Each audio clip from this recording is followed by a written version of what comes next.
Greetings, humans. I am RockyBot. You may be wondering what a raccoon has to do with reviewing this movie.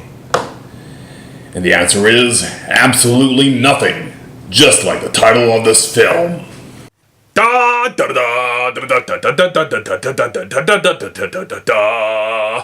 wait, I'm thinking of the wrong kind of night. Those titles are so similar. I watched this movie for one reason and one reason only. Sentiment. I was there for the first one and skipped out of the rest, but wanted to be there when it all ended. I wanted to watch The Last Bayformer. It's like the end of an era. It will be really weird seeing these movies actually be good for once. In the meantime, there's a lot of Michael Bay weirdness to get through, so let's get started with a review. Let's start with one big elephant in the room. If you went to see this movie, chances are you thought that the idea of Optimus Prime turning evil was interesting. That was fake news, and is a threat to our very cinematocracy and way of watching movies. Optimus Prime is only evil for one scene. It isn't even a full scene. It's half of a scene. Then he turns good again. It has nothing to do with the movie. It doesn't even change the plot in any way. It hardly even changes the scene that it's in. The movie hardly has any Optimus Prime to begin with. He only shows up for the final fight. That's pretty misleading advertising.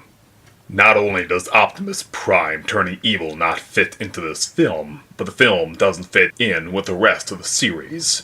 The mythology of this film series is all over the place. Once upon a time, I thought that the Allspark was the source of Kryptonian life, but now apparently it's some goddess called Quintessa. I thought that Krypton was destroyed 10,000 years ago, but maybe it wasn't until the 5th century? And the most important artifact is some staff? Or some amulet? I'm not entirely sure. I thought it was the Allspark. All 5 films were done by one director, but it always seems that the mythology changes with each one. The mythology of this film starts off with a Arthurian legend. Apparently this is where ancient Cybertronian relations with humanity began, even though the history between contemporary Cybertronians and humans dates back much further. Stan Tucci is Merlin, for some reason. Didn't he already play a character in these movies? Anyway, he discovers Transformers and gets his MacGuffin staff. Everyone in the film wants his staff, but it's never clear what it does. It does nothing special in the movie. The few rules that they do establish for it are ignored, because there was supposed to be only one person who could wield it, but then the villain uses it for whatever reason, so the story ignores its own rules. Apparently related to the Cybertronian staff is a prophecy of the titular Last Knight, but that prophecy doesn't affect anything in the film. It's not even clear what his knighthood has to do with anything. It doesn't even contribute to the movie in a thematic way. The character does exactly one knight-like thing in the last fight, and you think that it's going to affect the style of the last fight, at least on a visual level, but it does nothing. The guy goes back to being a normie seconds later. So all in all, the new myths don't really contribute much to a mythology that has already been all over the place, and I'm still confused as to how the Cybertronians were made, but at least Michael Bay establishes one thing once and for all. We know from previous films that Transformers were secretly behind the Hoover Dam, the pyramids, the Apollo moon landings, and the extinction of the dinosaurs.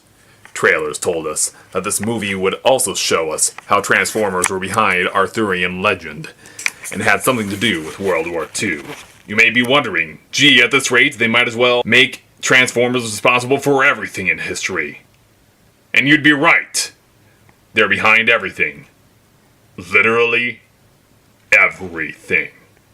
From Albert Einstein to the assassination of Adolf Hitler to the popularity of Elvis Presley. Apparently you can't even use a toilet without it being a Transformers conspiracy.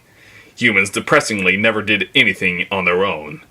It kind of reminds me of 39 Clues.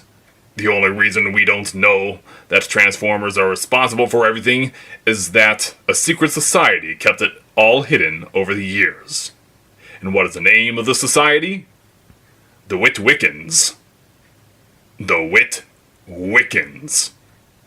Shia gets a cameo.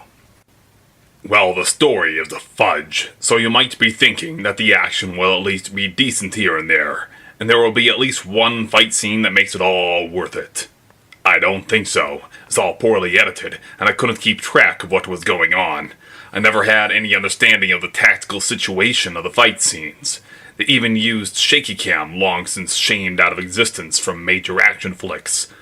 The camera also kept on switching between aspect ratios at random points, and I laughed out loud in the theater. There's that evil planet that you all saw in the trailers, with tectonic plates at the end of tentacles. It's the coolest idea in the film, and it's best visual for sure, and it does enough destruction that future films should permanently be set in the post-apocalyptic society. However, there's one thing that really bugs me, and it's the scale. From far away, its tectonic chunks were the size of Australia, but close up, those planet chunks were the size of city blocks. I hate that kind of inconsistency. If you want them to be big, make them big. Keep them big. Make them big in every shot. Take that idea and run with it.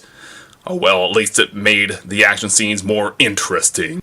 Throughout those action scenes, there was also really cheesy dialogue. I suppose they were trying to reference the cheesiness of the original cartoons, perhaps. For example, Optimus Prime would have his "Don't you know I'm Electro" moments. But they're still really cheesy, and it feels out of place in these gritty live-action films.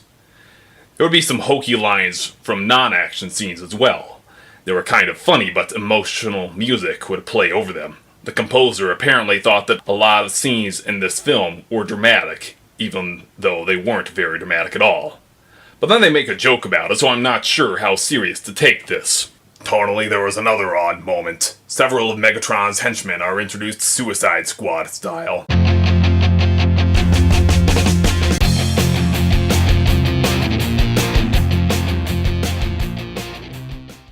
Megatron mentions them, and then we skip to a scene with them.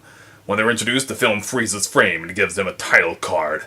It doesn't match the style of the rest of the film, not to mention that the characters were all forgettable, and they die halfway through anyway. So I'm not sure what the point was.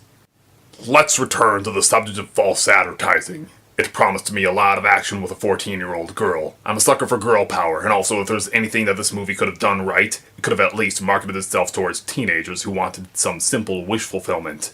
It doesn't even do that. The girl only shows up at the beginning and the end, and does exactly one useful thing by taking out an enemy turret. The trailers were honest about one thing, though. They all pointed out that Anthony Hopkins would be in this film. But they really only advertised his narrating abilities. So knowing these types of films, I thought that he would show up in just one scene to deliver some exposition, and that the trailers were milking that one scene for all it was worth. He actually got quite a bit of screen time. Granted, he was also a bit of a hipster who swore a lot, and he says verbatim this quote, "He wants to know, don't you, dude?" Not exactly what you were expecting. But it was still a lot of Anthony Hopkins. Good stuff. As always, my man Michael Bay has astounding production design and good sound mixing. He knows how to make these films. If you were to look at them as construction projects that he's been commissioned to complete, and not as stories, they're not so bad. I do have respect for him in that way. I'd never be able to consistently organize these productions the way that he does. I'll end on that note, because I consider myself a reviewer with a positive attitude. And I have a positive attitude because of the special friendship between Cybercoonians and humans, a symbol for goodwill throughout the universe. Our races, united by a shared history, and by a movie franchise future that we shall face together. And what a glorious future! Michael Bay has guaranteed that this franchise can only get better. He's also given upcoming directors a great deal of mythology to work with, and to make a good story out of. We now have a universe with an Allspark, an Energon Harvester, a Matrix of Leadership, a bunch of primes, Transformium, a destroyed moon, a weird Transformers goddess lady, an ancient order of Transformers knights, 2 or 3 backstories for the destruction of Krypton, and all sorts of other things that don't make sense that will be epic if someone does make sense of them. And by just asking oneself how to make all of these things good, the sequels write themselves. I can't wait! I am so positive that I'm giving this film 1.5 stars. It's still better than Power Rangers, and at least Michael Bay knew exactly what type of movie he wanted to make. Spine, spine, spine. I'm coming for your spine.